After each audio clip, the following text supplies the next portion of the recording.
Hi, I'm Rob Sauerhalf. Here today we're at Golf Magazine's ClubTest 2015 at World Golf Village Resort in St. Augustine, Florida. And joining me on the driver panel at my far right is Kirk Fisher, Chad Johnson, and Drew Isaacman.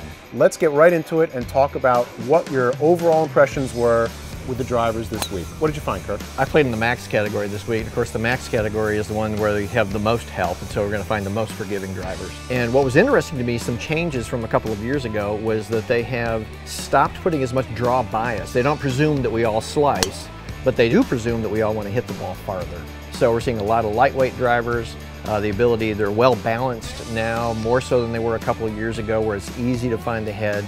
And so consequently, I was generating more club head speed, and I did pick up a couple of miles an hour on TrackMan over my own driver with some of these new drivers. Okay, great. Chad, what did you find? What were your overarching impressions this week of the drivers? I was in the game improvement category, and what I found most was forgiveness is just maximized. The club head really works to bring the ball back to fairways. Right, left, spins it back. I basically couldn't miss any fairways. I mean, it's really impressive. I mean, it's a great time to be in golf. It's a great time to be learning the game and playing. The ball wants to get back to the center. And Drew, what did you find? You were in the better player drivers. The ability to adjust the center of gravity now, in addition to the existing capabilities to adjust loft and lie and move weights to change your ball direction, changing CG has a discernible difference on your flight characteristics. And being able to dial all those adjustment options in really allows you even to more maximize what we thought last year was the most you can maximize. Now it's even to a different level.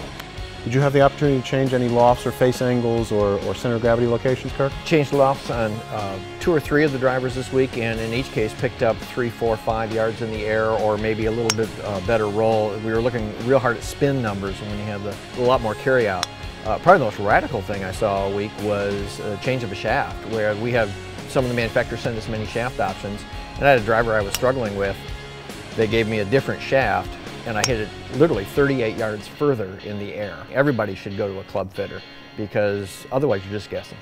Chad, did you see anything in terms of changing lofts or face angles or moving around center of gravity locations? I did. I'm unusual in the game improvement category that I already hit a really high ball, so I need to bring it down. And before the adjustability, it was really hard to find. So now I get this center of gravity, helps with a lower launch angle, and I was able to do that.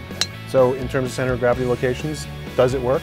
Moving around the center of gravity location, do you see different ball flights, different spin rates? What happens? Definitely, noticeable difference. I had about a 500 RPM difference when I changed my center of gravity, which had a great effect on carry and rollout. And the part that I really didn't expect was the change in feel, not only during the swing, but at impact. You can definitely sense the difference in the club head and how the ball takes off of the club face. So certainly what I'm hearing, in the past club fitting for drivers was important. Now what I'm hearing is, particularly with your example of gaining 38 yards with a shaft change, if you're not getting custom fit for drivers now, you are potentially costing yourself 40 yards. And there are so many adjustable features available today. Yes, you can dial yourself in or have a certified club fitter help to dial yourself in, but if you don't get custom fit, you really could be costing yourself dramatically. For Golf Magazine's ClubTest, I'm Rob Sauerhalf.